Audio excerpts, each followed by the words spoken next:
Hi friend, this is Vipin. Welcome to Guruji maker. तो friend, आज हम लोग बात करेंगे केवीएस पीआरटी इंटरव्यू से रिलेटेड क्वेश्चन के बारे में, जहां पे हम ये डिस्कस करेंगे कि केवीएस पीआरटी के इंटरव्यू में कंप्यूटर से रिलेटेड कौन से क्वेश्चन पूछे जा सकते हैं और कौन से क्वेश्चन भी पूछे गए हैं। इन सब चीज़ों को हम देखेंगे। अब देखो, यहाँ पे कंप्यूटर के बारे में आपको बहुत जगह बहुत सारी चीज़ें मिल रही हैं, बट आपको उतना जानना है जितना पीआरटी में पूछा जा सकता है। मैं देख रहा था बहुत सारी वीडियो में वो टीजीटी पीजीटी में जो क्वेश्चन आए थे उसको पूछ लिए थे, तो उसका आपको काम नहीं है। और इतना वाइड सिलेबस है इंटरव्यू का, आपसे कहीं भी कुछ भी पूछा जा सकता है। तो एटलीस्ट आप उतना पढ़िए जो आपके लिए सच में इंपॉर्टेंट हो।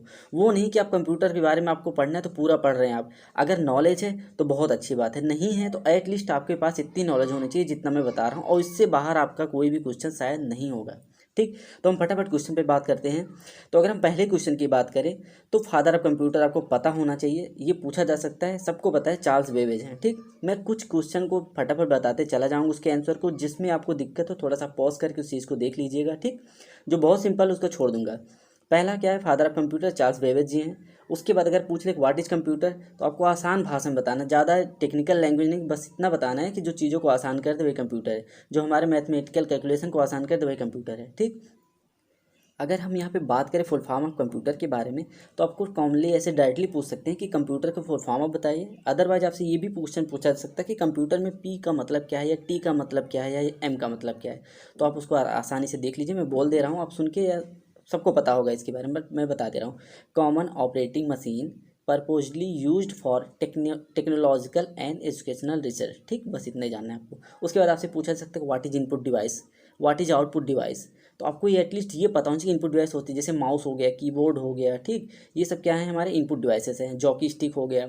और आउटपुट डिवाइसेस की अगर हम बात करें, क्या हो गया, मॉनिटर हो गया, प्रिंटर हो गया। ठीक, तो ये सब हो गए। उसके बाद आपसे पूछ सकते हैं व्हाट इज आई/ओ। ठीक, तो इसमें कंफ्यूज नहीं, वही है what is input and output. तो आपको ये चीज़ें हो गया। ठीक, उसके बाद व्हाट इज मेमोरी, मेमोरी आपसे पूछा जा सकता है। तो आपको मेमोरी के बारे में ज़्यादा कुछ नहीं, बस सिंपल बताना है कि storage of data and program, जहाँ पे कंप्यूटर अपने डेटा या प्रोग्राम का स्टोरेज करता है उसको मेमोरी बोलते हैं। ठीक, उसकी इसी के बाद अगर हम आगे देखें, व्हाट इज रैम आपसे पूछा जा सकता है।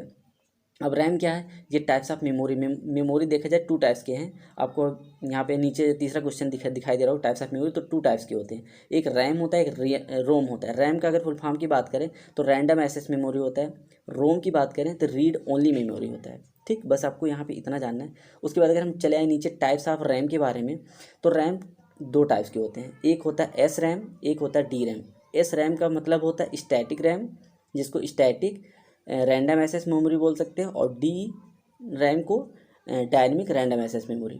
ठीक, इससे ज़्यादा आपको नहीं जानना है। अभी थोड़ी सी और जो चीज़ें क्लियर हो जाए, इस पेज में आपको मेमोरी से रिलेटेड जितना पूछा जाएगा इतना ही प्राइमरी लेवल पे पूछा जाए, इससे ज़्यादा नहीं पूछा जाएगा। रोम की बात करें तो रीड ओनली मेमोरी होता है। ये कितने टाइप्स का होता है, 3 टाइप्स का होता है। जैसे पी रोम होता है, सेकेंड वाला ई पी रोम होता है, थर्ड वाला ई पी रोम होता है। फर्स्ट पी रोम के अगर हम बारे में बात करें तो उसका मतलब programmable read only memory. Second EPROM का अगर बात करें तो erasable programmable read only memory. Third की बात करें ई पी रोम की, तो वहाँ पे होता है electrically erasable programmable read only memory.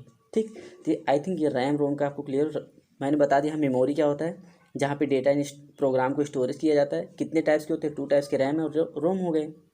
RAM कितने टाइप का होता है, 2 टाइप का, एस रैम डी रैम। और रोम कितने टाइप का होता है, 3 टाइप्स का, P ROM, E P ROM और ई पी रोम। ठीक, तो RAM ROM I think clear हो गया। अब यहाँ से आपसे ये पूछा जा, देखो मैंने यहाँ पे डाल दिया कि फुल फॉर्म ऑफ रैम, तो ये आप बता सकते हैं। ठीक, उसके बाद आपसे ये क्वेश्चन पूछा what is volatile and non volatile memory. तो देखो, जो लाइट रहने तक हमारा मेमोरी काम करे उसको क्या बोलते हैं, वोलेटाइल मेमोरी। और लाइट ऑफ हो जाए, जैसे मान लीजिए कंप्यूटर हमारा बंद हो जाए, उसके बाद जो मेमोरी काम करे वो नॉन वोलेटाइल। वोलाटाइल में आपको ये समझ में आ कि वोल्टेज का यहाँ पे थोड़ा सा देखो, वोलाटाइल देखोगे तो VOLT वोल्ट, वोल्ट यहाँ पे दिखा रहा है। हालांकि ये स्पेलिंग गलत, लेकिन वोलाटाइल मतलब वोल्टेज का यहाँ पे थोड़ा सा चीज़ आपको देखने की, तो वही मतलब है। अगर वो लाइट रहने पर, ठीक, जब तक हमारा कंप्यूटर ऑन है तब तक जो मेमोरी काम करती है उसको वोलेटाइल मेमोरी करते हैं। और जब लाइट ऑफ हो जाए, हमारा कंप्यूटर या पीसी ऑफ हो जाए, उसके बाद जो मेमोरी रहती है हमारे सिस्टम में उसको क्या बोलते हैं, नॉन वोलेटाइल मेमोरी। अब वोलेटाइल मेमोरी की हम बात करें, जैसे रैम हो गया, कैश मेमोरी हो गया। ठीक, ये हो गया। तो आई थिंक ये चीज़ें क्लियर होंगी। अब आपसे बस इतना पूछ सकता है कि what is volatile and non volatile memory में आप बताइए। ठीक, तो आपको वही बताना है कि लाइट रहने पर या जब तक हमारा पीसी या लैपटॉप ऑन है तब तक जो हमारा मेमोरी काम करता है उसको क्या बोलते हैं, वोलाटाइल।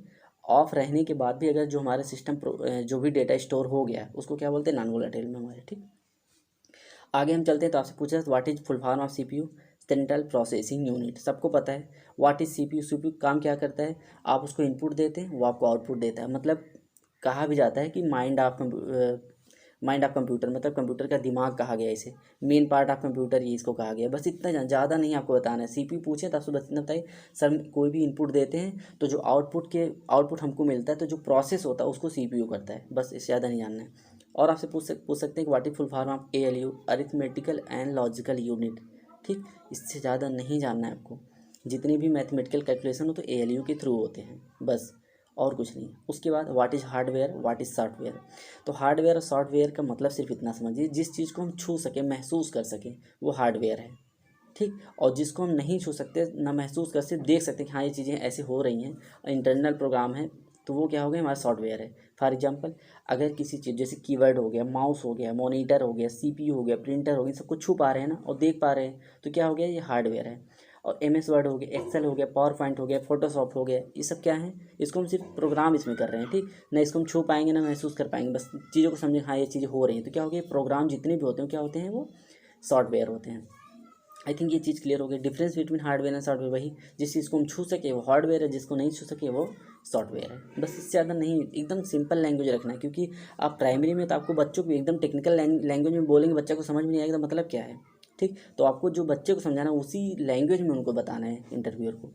ये हो गया। उसके बाद आपसे ये पूछा सकते कि एग्जाम्पल ऑफ सॉफ्टवेयर, ये तो मैं बता दी हार्डवेयर। ठीक, इसमें लगभग सारे क्वेश्चन क्लियर हो गए। अगला क्वेश्चन देखिए, करंट जनरेशन ऑफ कंप्यूटर। आपसे ये क्वेश्चन पूछा जा सकता है, चांसेज हैं। तो आप बता दीजिए कि 5वां जनरेशन चला, सबको पता हो, फ्यूचर में भी यही चीज़ चलेंगी। जब 6th जनरेशन कंप्यूटर आएगा तो देखा जाएगा।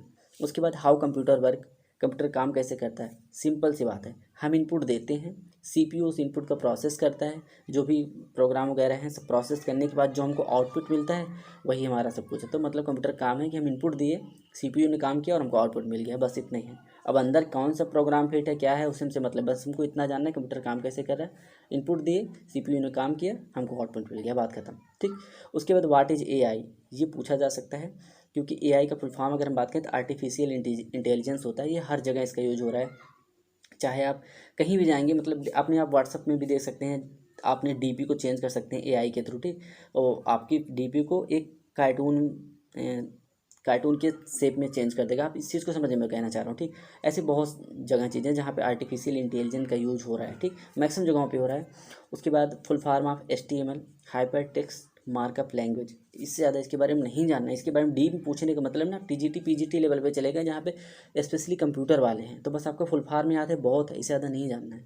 ठीक, उसके बाद अगर हम बात करें how to start and shut down PC, आपसे ये पूछ सकते हैं how to start shut down PC, और या तो ये भी पूछ सकते हैं कि अपने बच्चों को कंप्यूटर स्टार्ट करना और बंद करना कैसे सिखाएंगे। तो जो करते हो वही बताओ। खोलना बहुत आसान है, बटन क्लिक किया खुल गया। ऑफ करने के लिए क्या करना है, कुछ नहीं करना, सीधा सीधा हमको स्टार्ट बटन पे क्लिक करना है, पावर पे जाना है और शट डाउन पे सेलेक्ट कर लेना है, हमारा कंप्यूटर ऑफ हो जाएगा। जो करते हो वही बताओ। बच्चों को आप दूसरा कुछ नहीं बता सकते, वही करोगे, जो वही चीज़ें बताओ जो आप कर रहे हो। ठीक, तो एक्स्ट्रा कुछ बताने की जरूरत नहीं। सिंपल, स्टार्ट करने के लिए बटन ऑन करना है, ऑफ करने के लिए क्या करना है, स्टार्ट पे सिलेक्ट करना है, पावर पे जाना है, उसके बाद हमें शट डाउन सेलेक्ट कर देना है, बात खत्म। ठीक, ये हो गया। उसके बाद अगर हम बात करें नेक्स्ट क्वेश्चन की MS वर्ड। अब अगर हम बात करें MS वर्ड से, तो यहाँ पे सिर्फ 2 क्वेश्चन पूछ सकते हैं। पहला कि MS वर्ड का यूज आप कहाँ करोगे, तो आप बता सकते हो कि हम डॉक्यूमेंट फाइल करना हो, या लेटर कोई कहीं पे रीजनल ऑफिस वगैरह में लेटर देना हो, या रिपोर्ट कोई तैयार करना हो, तो हम क्या करेंगे, MS वर्ड का यूज करेंगे। पहला हो गया। दूसरा, इससे क्या क्वेश्चन पूछा जा सकता है, मैंने चौथा क्वेश्चन यहाँ पे डाला, क्वेश्चन किस पेपर पे क्वेश्चन पेपर किस पर बनाओगे, तो MS वर्ड पे बनाएंगे। रीजनल ऑफिस में लेटर लिखना हो तो किस सॉफ्टवेयर का यूज करोगे, MS वर्ड का यूज करेंगे। ठीक, आई थिंक ये चीज़ क्लियर हो गई। अब हम बात करेंगे MS एक्सेल की। MS एक्सेल का यूज कहाँ होगा, बस आपसे इतना पूछा जाएगा। चाहे कोई डेटा को कैलकुलेट करना हो, ठीक, चाहे कोई सैलरी स्लिप बनानी हो, या कोई मेमो बनाना हो, तो हम किसका यूज करते हैं, MS एक्सेल का, बस इससे ज़्यादा नहीं। उसके बाद अगर हम करें यूज ऑफ PPT का मतलब पावर पॉइंट प्रेजेंटेशन होता है, इसका यूज आप कहाँ करोगे, क्लास वगैरह में यूज़ कर सकते हैं। इसमें क्या क्या चीज़ें होती हैं, हम इसमें टेक्स्ट ऐड कर सकते हैं, इमेज ऐड कर सकते हैं, ठीक, आर्ट ऐड कर सकते हैं, वीडियो ऐड कर सकते हैं, ये सब इतना जानते रहिए, इससे ज़्यादा नहीं जानना है। ठीक, उसके बाद फिर क्या है, यहाँ पे क्वेश्चन लास्ट वाला है, बच्चों को कंप्यूटर के बारे में कैसे बताओगे। देखो, अब कंप्यूटर के बारे में डायरेक्ट ही आप कंप्यूटर दिखा दो समझ नहीं आएगा, लेकिन बच्चों को रिलेट करो, क्योंकि उसमें मॉनिटर होता है या लैपटॉप है, तो वहाँ पे PC जो उसका इंटरफेस होता है उस चीज़ को वहाँ पे आपको रिलेट करना है बच्चों के घर के टीवी पे, ठीक। तो बच्चे हम जो टीवी देखते हैं वही चीज़ यहाँ पे भी है, ठीक। तो बस उनको कंप्यूटर के बारे में बताना, ना कि कंप्यूटर वर्क कैसे करना इसके बारे में नहीं पूछा गया, आपको बारे में बताना, तो बस इतना बताना कि इस चीज़ को रिलेट करके यहाँ पे कर सकते हैं, ठीक। और उसके बाद बच्चों को क्या बताना कि बच्चे यहाँ से हमारे काम को बहुत आसानी मिलती है, हम कोई बहुत बड़े मैथमेटिकल कैलकुलेशन को 2 मिनट में कर सकते हैं, 10 सेकेंड में कर सकते हैं, ठीक। ऐसे ही समझाना उनको। तो ये चीज़ें हो गई। उसके बाद अगर हम बात करें और फुल फॉर्म ऑफ ईमेल, ये पूछा जा सकता है, इलेक्ट्रॉनिक मेल सबको पता होगा। What is internet. अगर यहाँ पे हम इंटरनेट की बात करें तो आपसे पूछा सकते हैं व्हाट इज़ इंटरनेट, तो आप बता दीजिए कि जितने भी कंप्यूटर आप सिस्टम पूरे दुनिया में चल रहे हैं उनका जो जाल है उसे इंटरनेट कहते हैं। या आप टेक्निकल लैंग्वेज में बात करना चाहें तो उनसे बता सकते हैं कि vast network that connect computer all over the world, ठीक। ये हो गया। उसके बाद वेब ब्राउज़र या सर्च इंजन सबको पता है, जितने हम लोग, अब इसका एग्जांपल अगर हम बात करें यहाँ पे नेक्स्ट क्वेश्चन एग्जांपल था, तो कितना क्रोम हो गया, गूगल क्रोम तो मान लो सेम ही हो गया, ओपेरा मिनी पहले होता था, हालांकि गूगल जब से क्रोम आया था और कुछ यूज ही नहीं हो रहा है, बट ये सब चीज़ें क्या है, सर्च इंजन। और सर्च इंजन हम लोग करते क्या हैं, जैसे पूछेंगे करते क्या है, तो कोई भी इन्फॉर्मेशन हो जो हमको नहीं आता हो या हमको पता करना हो या हम किसी को बताना हो, तो हम वेब ब्राउज़र या सर्च इंजन पे इस चीज़ को देख सकते हैं, ठीक। और हमें वो डेटा प्राप्त हो जाता है।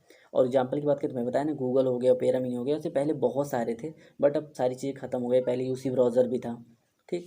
ख़त्म क्या मतलब, उसका यूज ही बहुत लोग कम करने लगे, क्योंकि हमको बहुत सिंपल लैंग्वेज में या बहुत सिंपली ऑपरेटर मिल गया गूगल या क्रोम, जहाँ से बहुत चीज़ों को आसानी से कर सकते हैं, तो उस पर थोड़ा सब कम ध्यान देने लगे। और आपसे पूछा जा सकता है इस स्ट्रांग पासवर्ड के बारे में बताइए, तो ये अगर आपके पास मोबाइल है तो आपको ये चीज़ पता होगा। स्ट्रांग पासवर्ड का मतलब जहाँ पे आप अल्फ़ा, न्यूमेरिक और सिंबॉलिक तीनों चीज़ का वर्ड का यूज़ करें तो स्ट्रांग पासवर्ड हो जाता है। अगर हम सिंपली जैसे बात करें, आपसे एक पासवर्ड आपने डाला है, अपना मोबाइल नंबर डाल दिया, ऐसे कुछ भी मान लीजिए 545352 डाल दिए आप, ठीक। इतना डाल दिए हैं, तो ये क्या होगा, ये नॉर्मल पासवर्ड है, ये वीक पासवर्ड माना जाएगा। लेकिन अगर यहाँ पे अपने नाम के साथ, जैसे मेरा नाम विपिन है, मैं डाल दिया विपिन 123, तो ये स्ट्रांग पासवर्ड है, बट उतना स्ट्रांग नहीं है जितना होना चाहिए। तो सबसे स्ट्रांग पासवर्ड हमारा क्या होगा, विपिन@123। इससे भी स्ट्रांग हमको करना है तो क्या होगा, हम पहला अल्फ़ाबेट जो विपिन का वी को कैपिटल लेटर में कर देंगे, बाकी स्मॉल लेटर में, उसके बाद @ उसके बाद 123, ठीक। तो सबसे स्ट्रांगेस्ट पासवर्ड ये माना जाएगा। आई होप इतनी सारी चीज़ें क्लियर होंगी। इसमें मैं ज़्यादा और नहीं बताऊँ, क्योंकि इससे ज़्यादा आपको नहीं जानना है।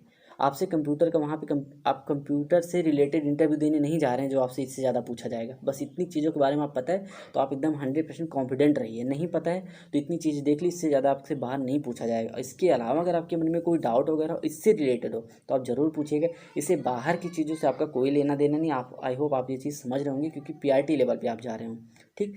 तो आई होप सारी चीज़ें क्लियर हो गई। फिर भी कोई कन्फ्यूजन कमेंट बॉक्स में ज़रूर पूछिएगा। और अगर वीडियो सच में अच्छी लगी हो तो प्लीज़ ज़्यादा से ज़्यादा लाइक, शेयर एंड सब्सक्राइब करते रहिए। आपकी सपोर्ट की हमें बहुत सख्त ज़रूरत है। कोई कन्फ्यूजन हमारे टेलीग्राम को में भी आप जा सकते हैं। टेलीग्राम का लिंक हमने डिस्क्रिप्शन में दे दिया है। व्हाट्सअप का नंबर में दिया है, बट पर्सनली वहाँ से चैट आप कर सकते हैं और कोई फालतू मैसेज नहीं करना आपको, ठीक। Thank you. जय हिंद।